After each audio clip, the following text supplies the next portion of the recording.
রাতের আঁধারে ছোট্ট গ্রামের এক কোণে ছিল রহস্যময় একটি বাড়ি। গ্রামের মানুষেরা বলতো, সেই বাড়িতে একসময় জাদুকর থাকতেন। এখন কেউ সেই বাড়ির ধারে কাছে যায় না, কারণ কেউ কেউ বলেছে রাত হলে বাড়িটা জ্বলে ওঠে। একদিন গ্রামের কিশোর রাহুল বন্ধুদের সাথে বাজি ধরল। সে সাহস করে বলল, আমি আজ রাতেই সেই বাড়িতে যাব।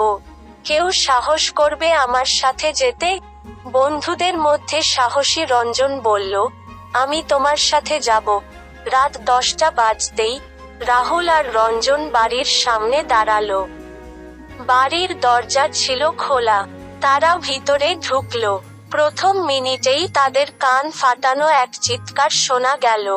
তারা বুঝলো, কেউ যেন তাদের উপস্থিতি টের পেয়েছে।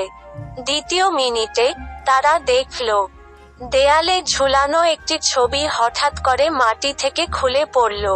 তারা আশ্চর্য হয়ে ছবি তুলতে গিয়ে দেখল, ছবির পেছনে একটি চাবি।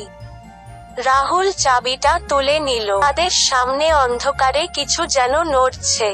তারা কাছাকাছি যেতেই দেখল, একটি বুড়ি মহিলা।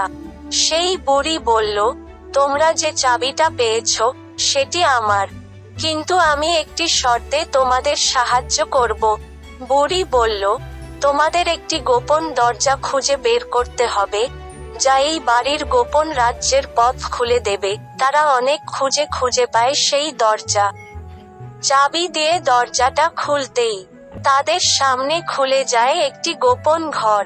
ঘরের ভিতর একটি বিশাল সিন্দুক। তারা সিন্দুক খুলে দেখে, ভেতরে রয়েছে বহু সোনা রূপার ধনরত্ন।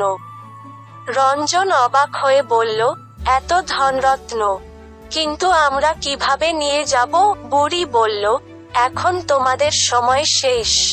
দ্রুত বাড়ি থেকে বের হও, না হলে ধ্বংস নেমে আসবে। তারা তাড়াতাড়ি ধনরত্ন ফেলে দিয়ে দরজা দিয়ে বাইরে বেরিয়ে এল।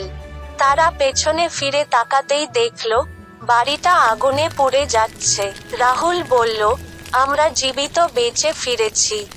এটাই আমাদের সবচেয়ে বড় পুরস্কার। তারা গ্রামের দিকে রওনা দিল। তাদের গল্প শোনার জন্য সবাই অধীর আগ্রহে অপেক্ষা করছিল।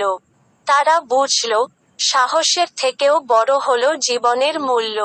এরপর থেকে কেউ আর সেই বাড়ির ধারে কাছে যায় না।